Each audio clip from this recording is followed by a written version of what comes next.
अस्सलाम वालेकुम दोस्तों, मैं हूं याद शुजा। मेरे फेसबुक पेज और यूट्यूब चैनल पर खुश आमदीद।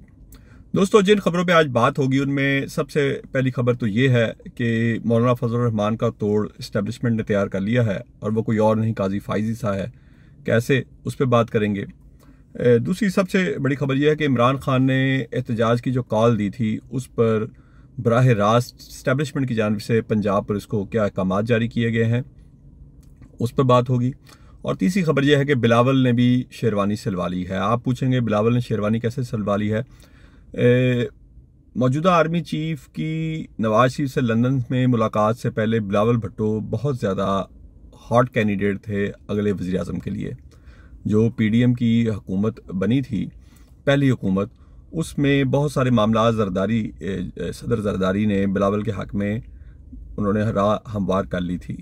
लेकिन जब आसिम मुनीर की आर्मी चीफ की यानी कि बतौर आर्मी चीफ की नवाज शरीफ ने तैनाती का जो लंदन में डील हुई थी, उसमें डील ही ये हुई थी कि दूसरे टन्योर में नवाज शरीफ वज़ीर आज़म होंगे और जनरल आसिम मुनीर को रिटायरमेंट के बावजूद आर्मी चीफ बनाया जाएगा। हालांकि आर्मी चीफ बनने से 2 या 3 दिन कबल वो रिटायर हो रहे थे।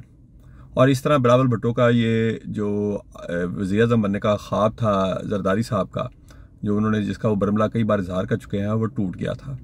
लेकिन अभी भी जरदारी साहब मायूस नहीं हुए हैं और मौजूदा जो आइनी तरमीम की जा रही है फ्लोर क्रॉसिंग को लीगल करार देने के लिए, कानूनी करार देने के लिए सुप्रीम कोर्ट में, उसमें जस्टिस काजी फाइज़ा का तो जो किरदार है वो तो है, लेकिन उसमें बिलावल भुट्टो जरदारी का भी किरदार है। और बिलावल भुट्टो जरदारी अगली वजारत उज़्मा पक्की करने के लिए वो हर फोरम पे उसकी हमायत में बात कर रहे हैं, तकरीरें कर रहे हैं।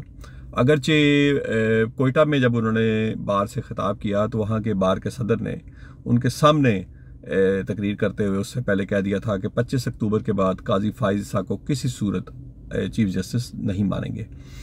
तो बिलावल भुट्टो जरदारी के लिए सदर जरदारी अभी भी कोशिश कर रहे हैं और वो कोशा हैं और वो इस्टेब्लिशमेंट को बावर करवाने की कोशिश कर रहे हैं कि खारजा महाज पर बिलावल शहबाज शरीफ से ज़्यादा बेहतर परफॉर्म कर सकते हैं।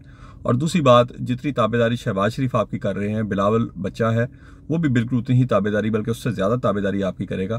तो आप बिलावल को मौका दें कि वो यानी कि अगले वज़ीर आज़म के लिए उसको मौका दें। और सिंध का उन्होंने वो कार्ड भी खेला है कि बड़े अरसे से सिंध में यानी कि सिंध को उसका हक़ नहीं दिया जा रहा।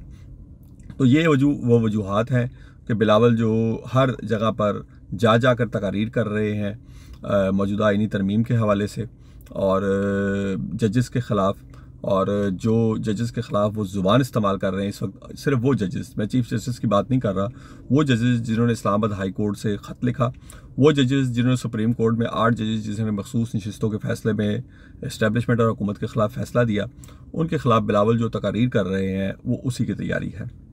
दूसरी खबर यह थी कि इमरान खान ने एहतजाज की कॉल दी और 2 अक्टूबर को उन्होंने ये कहा था कि हर सूरत में बुध के रोज़ मियाँ वाली, फैसलाबाद, मुल्तान और बहावलपुर में पुरअमन एहतजाज किया जाए।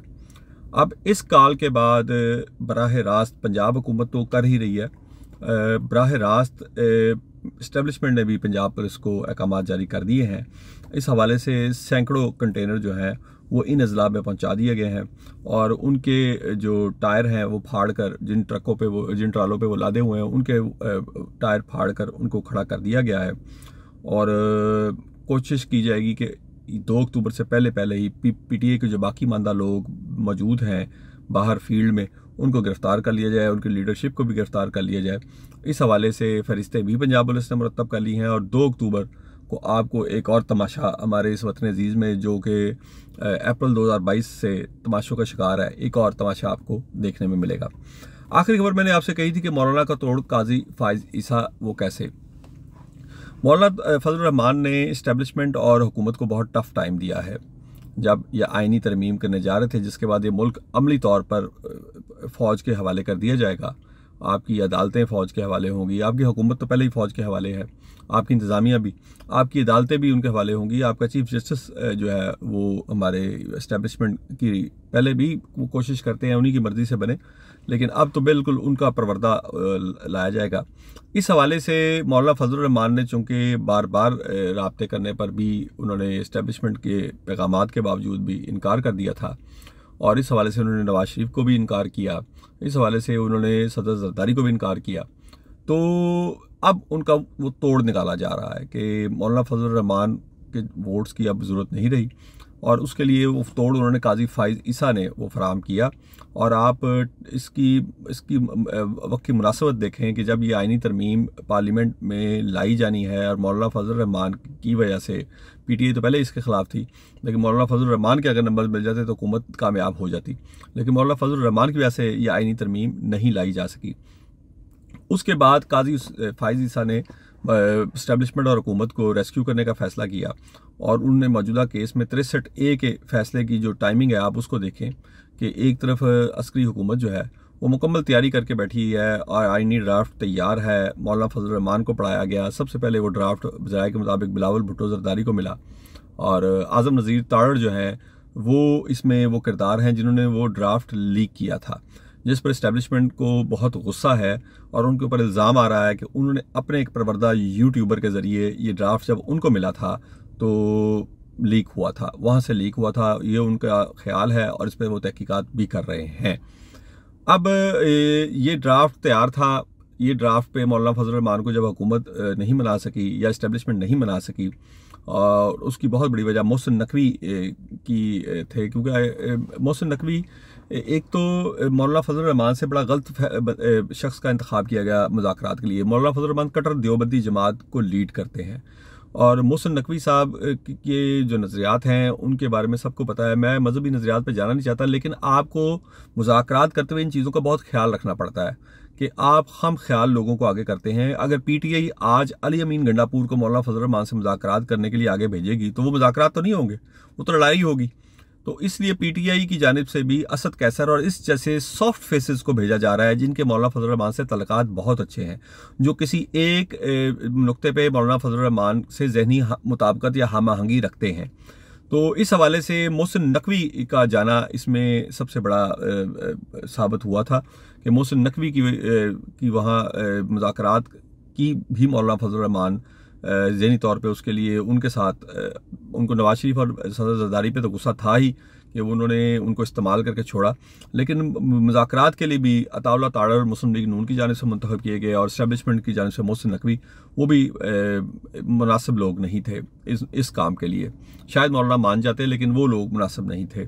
तो अब ये 63A के फैसले की बाद इन्होंने मौलाना जस्टिस काजी फाइज़ ईसा ने हुकूमत को खुली इजाज़त दे दी है हार्स ट्रेडिंग की। अच्छा, लोग समझेंगे कि शायद मौलाना फजलुर रहमान के अरकान असम्बली को तोड़ा जाएगा। बिल्कुल नहीं, मौलाना फजलुर रहमान के अरकान असम्बली को हुकूमत हाथ भी नहीं लगाएगी, क्योंकि उनकी स्ट्रीट पावर का हुकूमत को अंदाज़ा है, इस्टेब्लिशमेंट को भी अंदाज़ा है, और इसलिए इसका ज़्यादा शिकार PTI के लोग बनेंगे और PTI के अरकान असम्बली बनेंगे। और उसका आगाज़ भी हो चुका है साहिबाल से, चौधरी उस्मान से, और इस तरह दीगर लोगों से आपको अब सुनने में आएगा। और जिस दिन ये आइनी तरमीम पास हो गई तो एक बात याद रखिएगा कि ये गड़ा तो इस वक्त PTI के लिए खोदा जा रहा है, लेकिन इसका शिकार कल को नून लीग और पीपल्स पार्टी भी होगी।